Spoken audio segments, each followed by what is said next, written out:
নমস্কার বন্ধুরা, সঞ্চিত ক্রিয়েটার ইউটিউব চ্যানেলের পক্ষ থেকে আপনাদের সকলকেই স্বাগতম জানাই। তো বন্ধুরা, আজকে আমরা স্টুডেন্ট ডিসিএফ অ্যাডমিশন ফর্ম বা স্টুডেন্ট ডিসিএফ ফর্ম নিয়ে আলোচনা করব, যেটা আপনারা যখন বিদ্যালয়ে পাঠরত অবস্থায় থাকেন সে সময় দেওয়া হয়, অ্যাডমিশনের সময় দেওয়া হয়, কিংবা অ্যাডমিশনের পরে যখন আপনারা বা পড়াশোনা করছেন তখন দেওয়া হয়। তো আজকে আমরা দেখে নেব যে স্টুডেন্ট যে ডিসিএফ ফর্ম সেটা কীরকমভাবে আপনারা ফিল করবেন। তো দেখো, উপরে লেখায় রয়েছে যে স্টুডেন্ট ডিসিএফ অ্যাডমিশন ফর্ম, কোথাও কোথাও লেখা থাকে স্টুডেন্ট ডিসিএফ ফর্ম। তো উপরে লেখা থাকবে সেটা, তার নিচে লেখা থাকবে যে নেম অফ দ্য স্কুল। ঠিক আছে, এখানে কোন স্কুলের নাম হবে যেখানে আপনি পাঠরত অবস্থায় রয়েছেন বা অ্যাডমিশন হয়েছেন, সেই স্কুলের নামটা লিখতে হবে। যেমন আমাদের যে স্কুলের নাম সেটা হচ্ছে বেগুনকুদর হাই স্কুল, সেটা আমরা এখানে লিখে নিয়েছি। লেখার পর নিচে চলে আসবেন, নিচে বাঁদিকে দেখবেন লেখা রয়েছে ইউডাইস কোড। এটা নিজস্ব যে স্কুল রয়েছে তাদের আলাদা আলাদা হয়, সেটা পারলে আপনারা ফিল করবেন, তা না হলে সেটা ছেড়ে দেবেন। আপনাদের যে স্কুল কর্তৃপক্ষ বা আধিকারিক যিনি রয়েছেন তিনি সেটা ফিল করে নেবেন। এরপর রয়েছে স্টুডেন্ট কোড। এটাও যদি আপনি নিজের স্টুডেন্ট কোডটা জানেন তাহলে অবশ্যই ফিল করবেন, তা না হলে ফিল করার প্রয়োজন নেই। চলে আসবেন ডান পাশে, অর্থাৎ ডান পাশে কি বলা হচ্ছে না, ডান পাশে বলা হচ্ছে অ্যাপিক্স পাসপোর্ট সাইজ ফটোগ্রাফ। ঠিক আছে, তো এখানে আপনাদের একটা কালার পাসপোর্ট সাইজের ফটোগ্রাফ যেটা আপনাদের এখানে পেস্ট করতে হবে, অর্থাৎ যিনি আবেদনকারী তাকে পেস্ট করতে হবে। এরপর নিচে চলে আসবেন, নিচে এ নম্বর বলছে বেসিক ইনফরমেশন। ঠিক আছে, তো 1 নম্বর বলছে নেম, তারপর দেওয়া রয়েছে বক্স করে ফার্স্ট নেম, তারপর মধ্যখানে রয়েছে মিডিল নেম এবং শেষে রয়েছে লাস্ট নেম। ঠিক আছে, তো এখানে কীরকমভাবে লিখবেন না, ফার্স্ট নেম নিজের যেটা ফার্স্ট নেম রয়েছে, যেমন আমি লিখে নিয়েছি রিনা। তো এরকমভাবে এই বক্সের মধ্যে লিখবেন। লেখার পর মিডিল নেম, যদি মিডিল নেম কিছু থাকে তাহলে মিডিল নেমের জায়গাতে লিখবেন, তা না হলে ডাইরেক্ট যে লাস্ট নেম রয়েছে সেখানে সে আবেদনকারী যিনি আবেদন করছেন তার যে লাস্ট নেম সেটা লিখে নেবেন। লেখার পর নিচে চলে আসবেন, নিচে বলছে 2 নম্বর ডেট অফ বার্থ। ঠিক আছে, যেটা বক্স করাই রয়েছে, যেটা আপনাদের ফার্স্ট ডে, তারপর মান্থ, তারপর ইয়ার, এই ফরম্যাটে লিখতে হবে। সেরকমভাবে নিজের যে ডেট অফ বার্থ অর্থাৎ আবেদনকারীর যে ডেট অফ বার্থ সেটা এখানে লিখে নেবেন। সেটা অবশ্যই দিন, মাস এবং বছর সেই ফরম্যাটে লিখে নেবেন। লেখার পর ডান পাশে চলে আসবেন বার্থ রেজিস্ট্রেশন নাম্বার। ঠিক আছে, তো এখানে আপনি সাপোর্টিং ডকুমেন্ট হিসাবে যে জন্ম সার্টিফিকেটটা দেবেন, সেই জন্ম সার্টিফিকেটের মধ্যেই আপনাদের যে বার্থ অর্থাৎ জন্মের যে রেজিস্ট্রেশন নাম্বার সেটা দেওয়া রয়েছে, সেটা অবশ্যই দেখে নেবেন। দেখার পর সেটা ভালো করে ফিল করে নেবেন। ঠিক আছে, এটা যেহেতু একটা স্যাম্পল হিসাবে বানানো হচ্ছে, তাই এখানে যে রেজিস্ট্রেশন নাম্বারটা রয়েছে সেখানে আমরা স্টার দিয়ে দিয়েছি। এরপর চলে আসবো 4 নম্বর, অর্থাৎ বাঁদিকে 4 নম্বর বলছে জেন্ডার। এখানে যিনি আবেদনকারী তার যে জেন্ডার অর্থাৎ মেল না ফিমেল সেটা অবশ্যই আপনাদের তার যে ডান পাশে যে বক্স রয়েছে সেখানে টিক চিহ্ন দিতে হবে। যেমন আমার যে আবেদনকারী সেটা ফিমেল হবে, তাই ফিমেলের ডান পাশে টিক চিহ্ন দেওয়া রয়েছে, অর্থাৎ বক্সে দেওয়া রয়েছে। এরপর রয়েছে ট্রান্সজেন্ডার, যদি হয় অ্যাপ্লিকেবল তাহলে সেটাতে টিক করবেন, তা না হলে টিক করার প্রয়োজন নেই। যেহেতু ফিমেল করা রয়েছে তাই এখানে করার প্রয়োজন নেই। এরপর রয়েছে সোশ্যাল ক্যাটাগরি। ঠিক আছে, এখানে আপনাদের যেটা সোশ্যাল ক্যাটাগরি রয়েছে সেটা অবশ্যই ফিল করবেন, কারণ এখানে যেসব বক্সের বাঁ পাশে স্টার মার্ক দেওয়া রয়েছে সেই স্পেসগুলো অর্থাৎ সেই যে বক্সগুলো সেগুলো আপনাদের অবশ্যই ফিল করতে হবে। যেগুলো বুঝতে অসুবিধা হবে কমেন্ট করে অবশ্যই জানাবেন, কিংবা নিজের যে স্কুল কর্তৃপক্ষ বা স্কুলের যিনি আধিকারিক রয়েছেন তাকে অবশ্যই জিজ্ঞেস করবেন। ঠিক আছে, তো এখানে যে সোশ্যাল ক্যাটাগরিটা রয়েছে সেটা লিখে নেবেন। তো এখানে সোশ্যাল ক্যাটাগরি বলতে আপনারা এসটি, এসসি, ওবিসি এগুলোও লিখতে পারেন। তো যেগুলো যদি কনফিউজ হয় তাহলে লেখার প্রয়োজন নয়। এরপর চলে আসবেন 6 নম্বর। 6 নম্বর বলছে রিলিজিয়ান। এখানে নিজের যেটা রিলিজিয়ান সেটা অবশ্যই লিখবেন। সেটা অবশ্যই যেগুলো ফিল করবেন পুরো ফর্মটায় যে সব জায়গাগুলো আপনি ফিল করবেন সেটা সুন্দরভাবে বড় ইংরেজি যে অক্ষরে ফিল করবেন। এরপর চলে আসবেন নিচে, অর্থাৎ 7 নাম্বার। 7 নাম্বার কি বলছে না, 7 নাম্বার বলছে মাদার টাং। ঠিক আছে, তো মাদার টাং যে টাং বলা হয়েছে সেটা নিজে আলাদা থাকতে পারে। কেউ যদি সাঁওতালি হয় সাঁওতালি লিখবেন, কুড়মালি হলে কুড়মালি লিখবেন, বেঙ্গলি হলে বেঙ্গলি লিখবেন, হিন্দি হলে হিন্দি লিখবেন, ইংরেজি হলে ইংরেজি দেখবেন। কারণ আমার মাতৃভাষা বেঙ্গলি তাই আমি এখানে বেঙ্গলি লিখেছি। এরপর চলে আসবো ডান পাশে, অর্থাৎ ন্যাশনালিটি।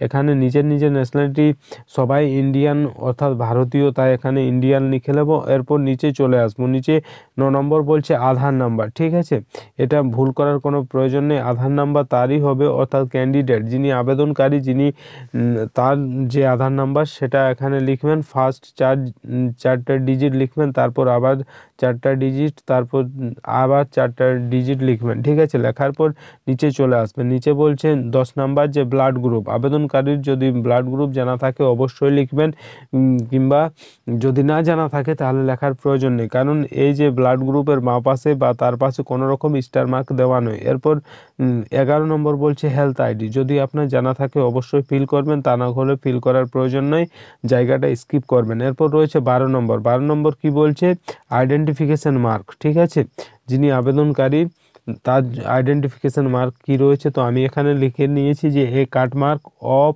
অন ফেস, অর্থাৎ একটা কাটা দাগ রয়েছে, কোথায় রয়েছে না মুখমণ্ডলে বা ফেসে। এরপর চলে আসবো বি নাম্বার বলছে এডুকেশনাল ইনফরমেশন। ঠিক আছে, যিনি আবেদনকারী তার যে এডুকেশনাল ইনফরমেশন এখানে ফিল করতে হবে। তো ফার্স্ট যেটা রয়েছে 1 নম্বর, তো 1 নম্বর বলছে একাডেমিক ইয়ার, এটা তো অবশ্যই আপনাদের ফিল করতে হবে, যেহেতু স্টার মার্ক দেওয়া রয়েছে, অর্থাৎ কোন একাডেমিক ইয়ারের জন্য আপনি যে স্টুডেন্ট ডিসিএফ ফর্ম সেটি ফিল করছেন বা আবেদন করছেন তার জন্য। তো এখানে একাডেমিক যে ইয়ারটা লিখবেন সেটা দেখো ডান পাশে বক্সের মধ্যে লেখাও রয়েছে কীরকমভাবে লিখতে হবে। ফার্স্ট আপনাকে লিখতে হবে যে একাডেমিক ইয়ারটা চলছে সেই একাডেমিক ইয়ারটা পুরো ইয়ারটা। ঠিক আছে, যেমন আমি লিখেছি 2025, এরপর আপনার যে একাডেমিক ইয়ার অর্থাৎ 2025 এরকম ফরম্যাটে অবশ্যই লিখে নেবেন। লেখার পর ডান পাশে চলে আসবেন, ডান পাশে কি বলছে অ্যাডমিশন নম্বর। ঠিক আছে, এটাই কিছু কিছু যে ক্যান্ডিডেট তারা কনফিউজ হয়েছে অ্যাডমিশন নম্বরটা কোথায় পাবো। তো অ্যাডমিশন নাম্বারটা বলতে বোঝায় যে আপনি যখন সাপোজ আপনি মনে করুন 5-এ পড়ছিলেন, 6-এ অ্যাডমিশন হয়েছেন, যখন আপনি 6-এ অ্যাডমিশন হয়েছেন তখন আপনাকে অ্যাডমিশনের রিসিপ্ট যেটা দেওয়া হয়েছে সেই অ্যাডমিশনের রিসিপ্ট নাম্বারটাই এখানে আপনাদের যে অ্যাডমিশন নাম্বার সেটা হিসাবে ফিল করতে হবে, সেটা ফিল করে নেবেন। এরপর যে অ্যাডমিশন ডেট, সেই অ্যাডমিশন ডেটটাও আপনি যখন ভর্তি হয়েছেন পরবর্তী ক্লাসে বা ফার্স্ট টাইম ভর্তি হয়েছেন তখন যে রিসিপ্টটা দেওয়া হয়েছে অ্যাডমিশনের, সেই অ্যাডমিশনের রিসিপ্টটাতে যে ডেটটা দেওয়া থাকবে, অর্থাৎ আপনি যে ডেটে অ্যাডমিশন হয়েছেন সেই ডেটটা এখানে ফিল করতে হবে। সেটা অবশ্যই ডেট, তারপর মান্থ, তারপর ইয়ার, এই ফরম্যাটে ফিল করে নেবেন। ফিল করার পর চলে আসবেন নিচে। ঠিক আছে, নিচে 4 নম্বর বলছে প্রেজেন্ট ক্লাস, অর্থাৎ যিনি আবেদনকারী তার যে প্রেজেন্ট ক্লাস সেটা কোন ক্লাস সেটা অবশ্যই ফিল করবেন। ক্লাস 5, 6, 7, 8 যে যে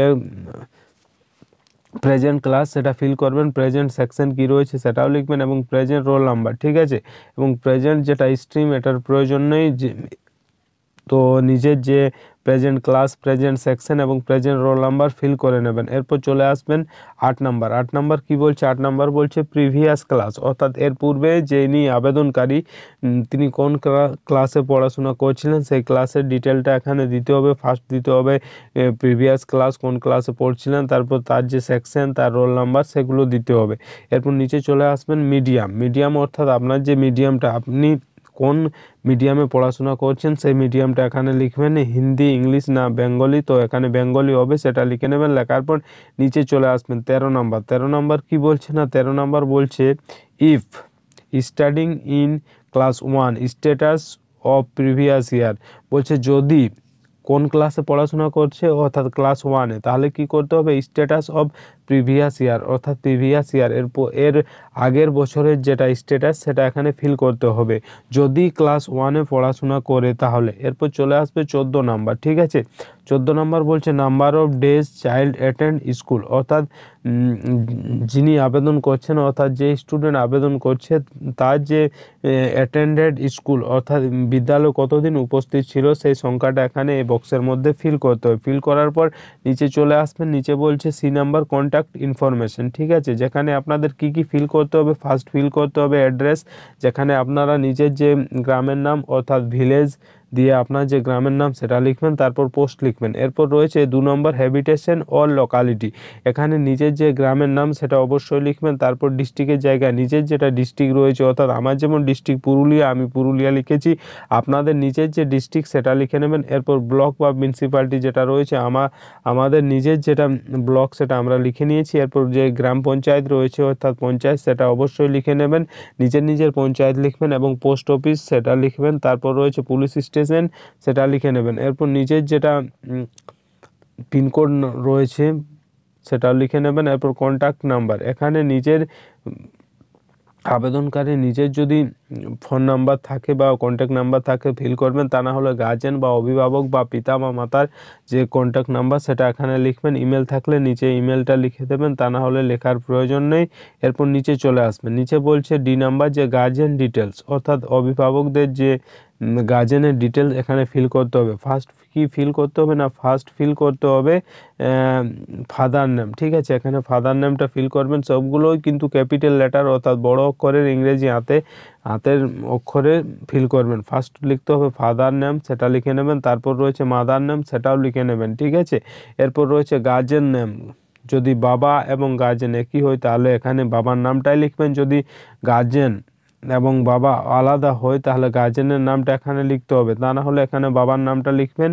ঠিক আছে, এরপর বলছে রিলেশন উইথ গার্জেন, অর্থাৎ যিনি গার্জেন বা অভিভাবক তার সাথে যিনি আবেদনকারী তার কি সম্পর্ক সেটা লিখে নেবেন। সেটা অবশ্যই আমি যেমন ফাদার লিখে নিয়েছি সেটা লিখে নেবেন। এরপর বলছে অ্যানুয়াল ফ্যামিলি ইনকাম, অর্থাৎ যে পরিবারের বাৎসরিক যেটা ইনকাম সেটা কত টাকা সেটা লিখে নেবেন। ফার্স্ট আপনারা সেটা এরকম লিখে নেবেন নাম্বারে কি 72,000, তারপর সেটা ব্র্যাকেটের মধ্যে লিখতে পারেন 72,000 রুপিস অনলি। এরপর নিচে চলে আসবেন, নিচে বলছে গার্জেন কোয়ালিফিকেশন, অর্থাৎ যিনি আবেদনকারী তার যে গার্জেন তার যে কোয়ালিফিকেশন সেটা কি রয়েছে। তো এখানে যেহেতু আমাদের যিনি আবেদনকারী তার গার্জেনের যে কোয়ালিফিকেশন সেটা রয়েছে বিএ অনার্স পাস, অর্থাৎ বিএ অনার্স গ্র্যাজুয়েশন করেছেন, তাই সেটা লিখে নিয়েছি। আপনাদের নিজের যেসব গার্জেনের কোয়ালিফিকেশন রয়েছে সেটা ফিল করে নেবেন। ফিল করার পর নিচে চলে আসবেন, নিচে ই নম্বর কি বলছে না, ই নম্বর বলছে যে গার্জেন্স কন্ট্যাক্ট ইনফরমেশন, অর্থাৎ উপরে আমরা যে ক্যান্ডিডেট যিনি আবেদন করছেন তার যে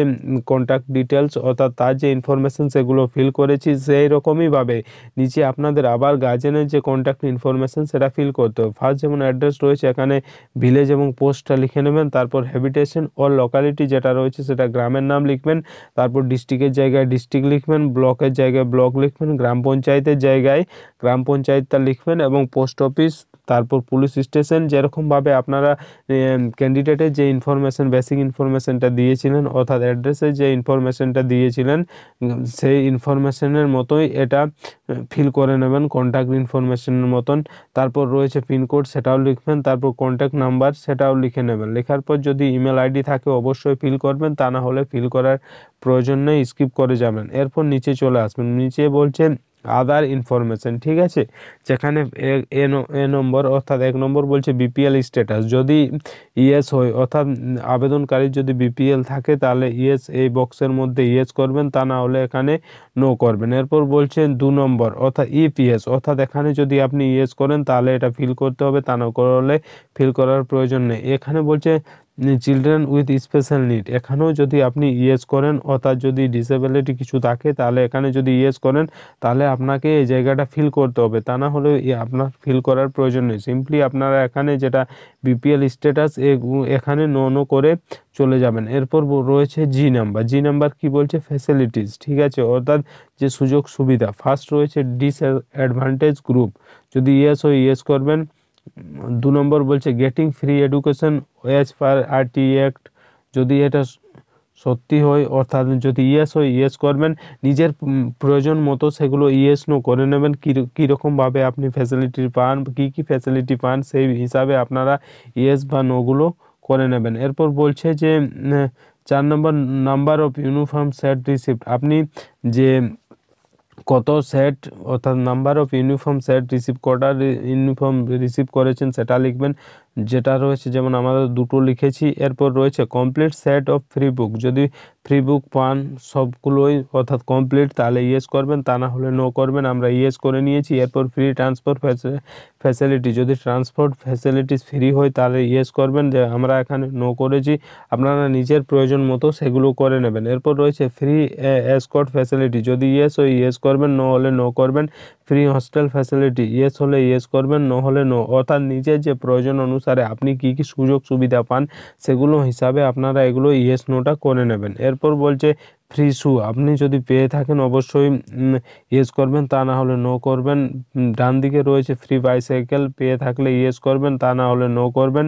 ফ্রি এক্সারসাইজ বুক, পেয়ে থাকলে ইয়েস করবেন, তা না হলে নো করবেন। অর্থাৎ যে ফ্যাসিলিটিস যে পার্টটা রয়েছে সেটা নিজের সুবিধা মতো অবশ্যই আপনারা যে সুযোগ সুবিধা অর্থাৎ ফ্যাসিলিটিস পেয়ে থাকেন সেগুলো অবশ্যই আপনারা দেখে শুনে তারপর ইয়েস বা নো করবেন। এরপর নিচে চলে আসবেন। নিচে বলছে ব্যাঙ্ক ডিটেলস, অর্থাৎ আবেদনকারীর যে ব্যাঙ্ক ডিটেলস সেটা এখানে ফিল করতে হবে। ফার্স্ট লিখতে হবে ব্যাঙ্ক নেম, অর্থাৎ আবেদনকারীর যে ব্যাঙ্ক অ্যাকাউন্ট রয়েছে সেই ব্যাঙ্কের নামটা এখানে ফিল করবেন। ফিল করার পর নিচে চলে আসবেন। নিচে বলছে ব্রাঞ্চ কোড, ঠিক আছে। এখানে ব্রাঞ্চের যেটা কোড রয়েছে সেটা কোথায় পাবেন না, আবেদনকারীর যে ব্যাঙ্ক অ্যাকাউন্ট রয়েছে তার যে ফ্রন্ট পেজ যেখানে অ্যাকাউন্টের ডিটেলস, ব্রাঞ্চের ডিটেলস এবং আইএফএসসি কোডের ডিটেলস দেওয়া রয়েছে বা অ্যাকাউন্ট নাম্বার রয়েছে তার পাশেই থাকবে, সেটা দেখে অবশ্যই ফিল করে নেবেন ব্রাঞ্চ কোডটা। এরপর রয়েছে আইএফএসসি কোড, এটাও আপনারা যে ব্যাঙ্ক পাসবুক রয়েছে তার যে ফ্রন্ট পেজ যেখানে অ্যাকাউন্ট নাম্বার ব্রাঞ্চের ডিটেল দেওয়া থাকে সেখানে এই আইএফএসসি কোডটা দেওয়া থাকবে এবং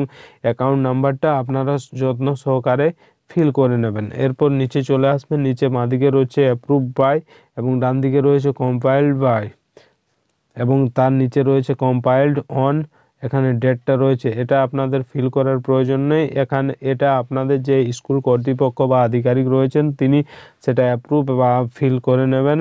তো বন্ধুরা, এই ছিল আজকের আপডেট। আশা করি আজকের এই ভিডিওর মাধ্যমে আপনারা 2025-26 শিক্ষাবর্ষে কীরকমভাবে স্টুডেন্ট ডিসিএফ অ্যাডমিশন ফর্ম বা স্টুডেন্ট ডিসিএফ ফর্ম ফিল করবেন সে বিষয়ে স্পষ্ট বোঝাতে পেরেছি।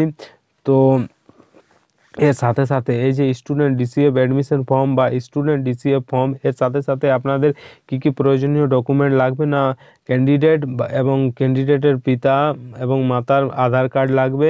সাথে সাথে যে ক্যান্ডিডেট যিনি আবেদনকারী তার জন্ম সার্টিফিকেটের জেরক্স লাগবে। তার সাথে সাথে যে অ্যাডমিশনের রিসিপ্ট অর্থাৎ ভর্তির যে রসিদ সেটা দিতে হবে। সাথে সাথে যে পাস আউট অর্থাৎ প্রিভিয়াস ইয়ারে যেটা পাস করে বর্তমানে যে ক্লাসে পড়াশোনা করছে অর্থাৎ প্রিভিয়াস যে ক্লাস তার মার্কশিট, পাস মার্কশিট সেটা দিতে হবে। সাথে সাথে যে ব্যাংকের ডিটেলস অর্থাৎ আবেদনকারীর যে ব্যাংকের ডিটেলস তার যে জেরক্স কপি সেটা আপনাদের সাবমিট করতে হবে। সাথে সাথে আপনাদের চাইলে যদি চায় তাহলে অবশ্যই যে নিজের মিউনিসিপ্যালিটি বা যে গ্রাম পঞ্চায়েত অফিস থেকে ইনকাম সার্টিফিকেটের একটা জেরক্স দিয়ে দেবেন এবং একটা যিনি আবেদনকারী তার যে রয়েছে পাসপোর্ট সাইজের ফটো সেটা লাগবে। তো বন্ধুরা, এই ছিল আজকের আপডেট। আশা করি আজকের এই ভিডিওর মাধ্যমে আপনাদের যে স্টুডেন্ট ডিসিএফ অ্যাডমিশন ফর্ম বা স্টুডেন্ট ডিসিএফ ফর্ম কীরকমভাবে ফিল করবেন, কী কী সাবধানতার সাথে বজায় রেখে আপনাদের সেটা ফিল করতে হবে এবং সাথে সাথে আপনাদের কি কি প্রয়োজনীয় ডকুমেন্ট প্রয়োজন সে বিষয়ে স্পষ্ট বোঝাতে পেরেছি। ভিডিও ভালো লাগলে লাইক করবেন, বন্ধুদের কাছে শেয়ার করবেন এবং চ্যানেলে ফার্স্ট টাইম ভিজিট করলে নিত্য নতুন এরকম আপডেট পাওয়ার জন্য আমাদের চ্যানেলটি সাবস্ক্রাইব করবেন এবং পাশের যে বেল আইকন সেটা প্রেস করে দেবেন, কারণ যখনই আমরা এরকম নতুন কোনো আপডেট নিয়ে আসবো সেই আপডেট সবথেকে প্রথম আপনাদের কাছে পৌঁছে যাবে। ধন্যবাদ।